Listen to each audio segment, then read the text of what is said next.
Welcome to The Whole Steward, the holistic approach to wealth from a Christian worldview. I'm your host, Andrew Stanton, and I'm glad you've joined.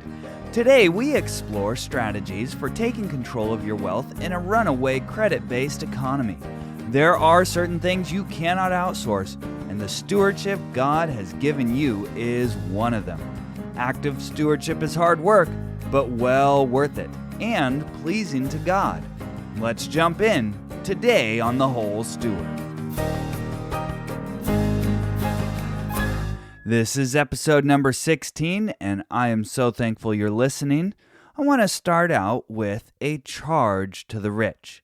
Now remember, if you are listening to this, you would fall into the category of being rich in this present age. And so if you listen to the wording carefully, this is talking to you. It's talking to me. The passage comes from 1 Timothy 6, starting in verse 17. Paul writes, "As for the rich in this present age, charge them not to be haughty, nor to set their hopes on the uncertainty of riches, but on God, who richly provides us with everything to enjoy. They are to do good, to be rich in good works, to be generous and ready to share, thus storing up treasure for themselves as a good foundation for the future, so that they may take hold of that which is truly life." You see, God is concerned with the rich and their attitude towards the riches they have. You have, I have, running water, clean running water. We have electricity. We have transportation. We travel on smooth roads. We have air conditioning. We have food as much as we could possibly want and eat. We have so many things at our fingertips that make us truly wealthy in this world. And living day to day with those luxuries, we may be tempted to put our hope in those things. What if the power grid were to go down? What if the gas lines were to be blown up? What if the luxuries that you know, like food, were taken or were to break down? Are you trusting in those things for your satisfaction day to day? Or would you be able to say, "The Lord gave, the Lord taketh away, blessed be the name of the Lord"? We need to trust Him and set our hope on Him. We need to be generous and ready to share, which is what He wants us to do, and that stores up treasure as a good foundation for the future. This is spiritual treasure. This is the treasure that Jesus talked about, storing up treasure in heaven, where moth and rust do not destroy, and where thieves do not break in and steal. For where your treasure is, there your heart will be also. Now, if you lay up that foundation for the future, you may be able to take hold of that which is truly life. You do that through faith in the Lord's Son, Jesus Christ. But we still have the things on this earth that we use and are vital for our life on this earth. This is the way God made it. He made the world. He made everything in the world. And He made mankind to be in the world and to live a physical life and to praise Him throughout all His days. So the management or the stewardship of those things is very important. And so our theme for today is taking responsibility for your own stewardship. Why is this important? Well, it's important to know your finances as a steward because you are a manager of things that do not actually belong to you. They belong to the Lord. And so what will you say when the owner comes and asks for an account? What will you say, or what would you say to God if He were to ask you for an account of your management? Now, This comes down to knowing your finances. It comes down to knowing all the areas of stewardship in your life. So if you think about the whole steward is focused on not only the spiritual capital, which we're talking a little bit about, but your physical capital, your bodies, your intellectual capital, your experiences, your relationships, and your culture. It also includes your material and your finances, and of course, the time that you spend investing and managing those things. You do it on a daily basis, every day, day in and day out. You are managing and stewarding those things. So to be a good steward, you need to know what and where those things are. Now, what do I mean by know your finances? Well, if you were to be asked, what percentage of your income do you spend on housing? Could you answer that question? Think about it for a moment. Can you answer that question? What percentage of your income do you spend on housing? How about this? What percentage of your income do you spend on groceries and living expenses? What percentage of your income do you spend on transportation? Like the cost of purchasing and operating your vehicle, both maintenance and fuel. How about this? What percentage of your income do you spend in taxes? Can you answer that question? Do you understand the tax code and how much is being spent in taxes? What percentage of your income do you spend on health care? What percentage of your income do you give away? You see, if you were to analyze these things and know the answers to those questions, you may find yourself thinking, oh, wow, I should actually be spending more in this other area and less in another area. One question I didn't ask was, what percentage of your income do you put towards savings every month? You see, you may find that you are spending a larger portion of your income than you might otherwise think as being a good thing toward something where you need to make an adjustment. But how can you know what adjustments to make if you don't know the answer to those questions? I'll give you an example, and this is a personal example. When we owned our 2.5 acre property in Valley Center, which is a country area near the city that I live in now, it was very beautiful, a lot of farmland around. It was 2.5 acres, but it was expensive to live there, and I didn't realize that. I didn't understand what percentage of my income was going toward housing. Now, I could have told you what my mortgage payment was, but that's not the full picture when you look at owning a property. It was our favorite place to live ever. But I'm going to tell you something right now. When I actually analyzed it and sat down and figured this out, I determined that almost 50% of our income, our gross income, was going toward that property. Now the question is, hey Andrew, can you afford to live there? My answer would be no. I should not be spending 50% of my income on housing. That is far above the average, which is somewhere around 30% in America today, that households will spend of their income on their housing. However, we were spending much more than that. And so now I had a measurement by which to make a decision. And that decision was to move to a place where we were spending just over 20% of our income on housing. And we still live very comfortably. I have a lot of my time back. You see, I was accounting for the time that I spent caring for the property. It was a very large property, and I would do a lot of the work myself. That is one of the pitfalls that property owners do not account for. I started accounting for my time. When we moved, I got a lot of that time back. In strictly financial terms, we were spending almost 30% less of our gross income on housing when we made the move.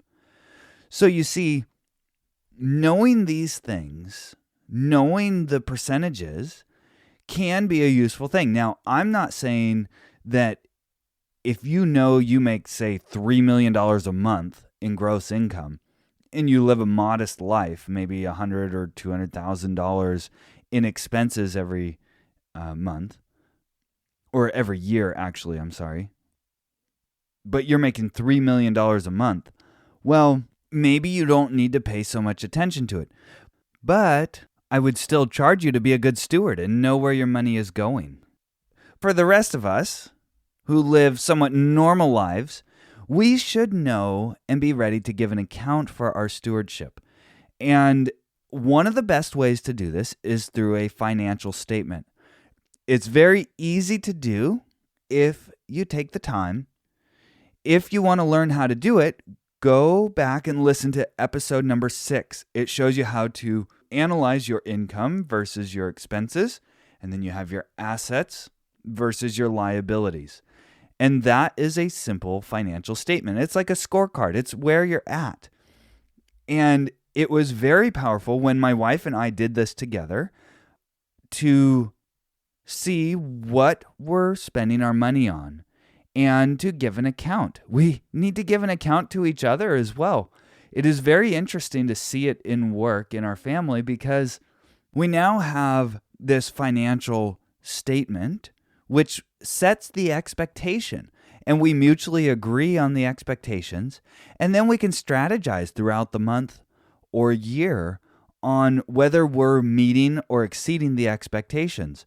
And neither one of us, nor my wife nor I, will go and exceed the expectations or operate outside of this framework without being on the same page and communicating about that. See, now, for example, Joseph, when he was the head of Potiphar's house, Potiphar could have walked in at any moment and said, Joseph, hey, I want to know how much are we spending on food every month? Hey, Joseph, how much are we spending on the chariots? Or how much are we spending on fill in the blank? You see, Joseph would have been able to give an account because he was a manager. He was a steward of that. He wasn't just in charge of writing the checks. He was also in charge of giving a report. The same thing when he was over all of Egypt. Pharaoh gave him that authority, but he certainly could have given an account. And the precision of the operation was staggering. They knew the answers to those questions. Now, last week on The Whole Steward, we talked to Gary Pinkerton. If you didn't catch that episode, I highly encourage you to go back and listen. What an amazing and awesome time that was with Gary. We talked a bit about borrowing money, and he talked about borrowing money somewhat extensively. So what I want to do next is dive in a little bit on what I would call the smart use of debt. You might be thinking, oh, there's no smart use for debt. Not at all, not ever. And you only want to pay cash for everything. If that's you, I want to challenge you that you live in a society that is based on credit. So we'll dive into some of the reasons why I'm not afraid of credit, and I would rather learn how to use it properly rather than be afraid of it, because it's all around me. I can't get away from it. We are not here doing financial triage. This is about optimization. Next on The Whole Steward.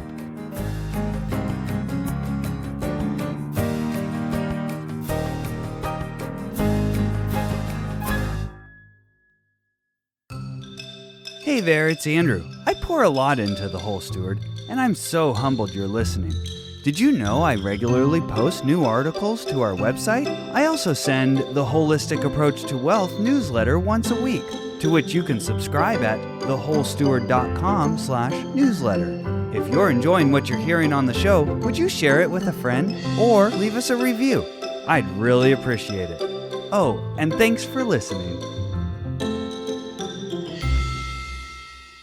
So last week we discussed a strategy where you could borrow against a whole life insurance policy. The whole life insurance policies we discussed last week are just one financial tool. It's not the only way. Certainly, a lot of people have an aversion to it, but it is a tool that we use in our family, and it is actually quite powerful because it has a lot of features that even the ultra wealthy know about, and they will employ this tool. For example, I looked up one time that I saw Joe Biden has a bunch of these life insurance policies. Now, over time, you put the first bits of cash deposited into the policy, and now this policy has a cash value. The cash value is earning interest at a certain rate, say about 5% per year. Now, if you take the interest dividends and you redeposit them into the policy, which is totally allowed to do, those dividends grow exponentially. It's compounding over time.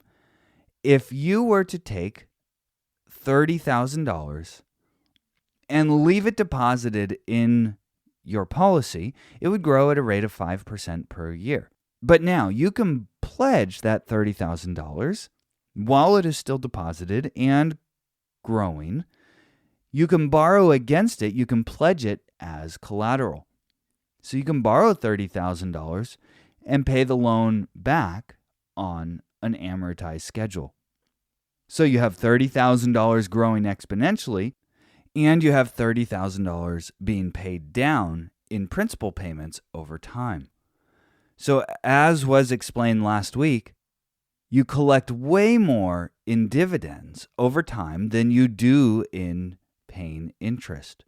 So why would you want to pay cash? Why would I want to withdraw that $30,000 and spend it on whatever it is that I was paying for, when I could have borrowed with that $30,000 as collateral? Certainly, the $30,000 is mine to keep. If I needed to, I could forfeit the policy and take the cash and pay off whatever it is that I was purchasing. But this is a much more optimized solution. With the value of the dollar plummeting, borrowing is simply like shorting the dollar. Think about this. The dollars that you borrow are losing value. The dollars that you have deposited are losing value. So if you are borrowing in a high interest rate environment, you are in a sense shorting the dollar. You're saying, hey, I expect the value of the dollar to go down over time. So it would be better to borrow that money today, spend it, and then pay it back later, as opposed to saying, hey, the dollar value is going down. I should save that money today and spend it later. You see the difference? Realize that we're in a credit-based society and that the target of those in charge is to create inflation. They want it. It's their stated mandate. It's crazy, but it's true. Now, if we were to have deflation, if we were to have a recession, and the value of the dollar actually goes up compared to other items like cars or houses, in other words, the prices of those things go down, that wouldn't necessarily be a bad thing because, well, hey, your dollars are going further now. But in general, that's not going to be the case. The dollar's not going to gain value over the long run against these different assets. So why would you want to save dollars over the long run to try to buy that asset when the dollars are going to be losing value, whereas the asset won't be? especially if you're buying something like real estate, but even cars. We saw inflation in the price of cars lately. We may see some deflation. We may see prices come down a little, but it's not going to be a lot unless there's a really, really big crash. But that's because everybody would then be hoarding dollars. All the dollars are still out there in circulation. They just wouldn't be spending them. Because when prices are falling, you want to hold on to your dollars because tomorrow you might get a better price than today. But if prices are going up, you want to spend them today because tomorrow the price might be higher than it is today. You see the difference? Now, for those of you who are in debt and you're saying, well, I'm not terribly in debt, but I would rather be debt-free. Let me ask you this. Would you rather be financially free or debt-free? If you want to be debt-free, listen up. I have a very easy solution for you. Again, we're talking to those who are in the optimizing category. If you are doing financial triage and your finances are a complete train wreck, this doesn't really apply to you. For example, if you have a negative net worth. But for those who have a positive net worth and you have some assets and then you have some liabilities, the liabilities are less than the assets, and you say, hey, I just want to be debt-free someday. Well, I'll give you an easy solution. You can be debt-free today. Sell the assets, pay off the debts. Done. You're no longer in debt. You're debt-free. Now, you might not have a house anymore. You might not have a car anymore. You might not have the things you need to live on, but you would be debt-free. So we are not after being debt-free. We are after being financially free. And if you can understand that we are in a credit-based society and strategically choose to use the tool of credit in a way that optimizes your long-term wealth building potential, then you will come out much further ahead than if you do not optimize it, do not understand credit, and completely reject it. Now, as we close this out, my wife and I will often talk about the insurance policies that we have, the cash value insurance policies, as our family bank. We have the authority and the right to borrow against that collateral at any time. So when we think about a big event, a big financial event, maybe a black swan in your family, we don't worry about that because we say, well, we can just borrow that from the family bank. And you can set your own payment terms to pay it back. There's no set amortization schedule. You set your own. You can set your own. Now, you do have to pay the interest that the insurance company would charge, but if you never made another payment, they would just add the interest payments to the loan balance. No questions asked. You can borrow the money. That would be the worst case scenario. But you can always restructure your debt. You can restructure your payments. You can set your own amortization. It's a very powerful tool. And it can be considered a great replacement for big purchases that need to be made rather than a credit card. A lot of times people will put a black swan event in their household on a credit card. This would be a much better strategy. You are borrowing, pledging cash value as collateral. Now, the mechanics of it are pretty quick. I've gotten a loan within 3 days of sending in the application, and that's pretty quick when you think about a big chunk of money, say for $25,000, I think it was. We were purchasing a property.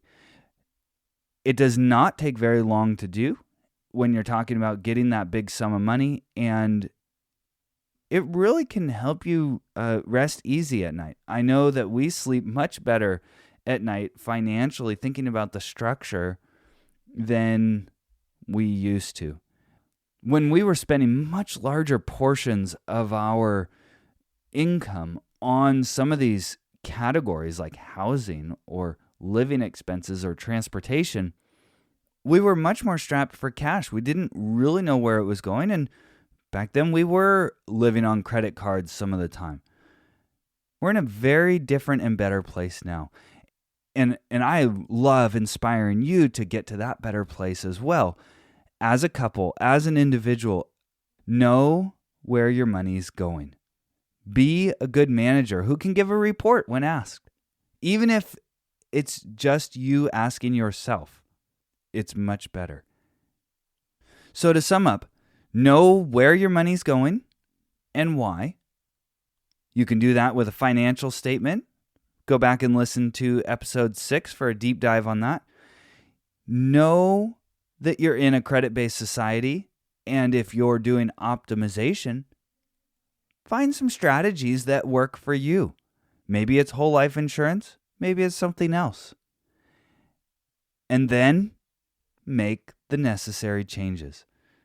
I pray you found this helpful today. And I want to close out with this. In chapter 3 of 1 Timothy, one of the qualifications of an overseer in the church, which would be an elder, is that he must manage his own household well, with all dignity, keeping his children submissive. For if someone does not know how to manage his own household, how will he care for God's church? You see, managing a household goes far beyond just financial management, but it certainly includes that. And that would be true for the context here. This is true of deacons as well, that they must not be greedy for dishonest gain, and managing their children and their own households well. God cares about your stewardship, and you should too. And I'll meet you next week for The Whole Steward. Now that you know more, go out and grow more.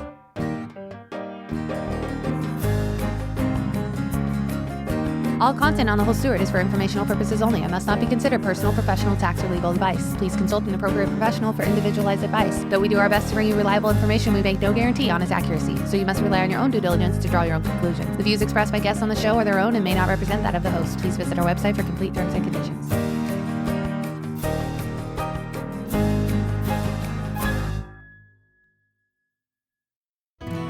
Thanks for joining us today for the holistic approach to wealth from a Christian worldview.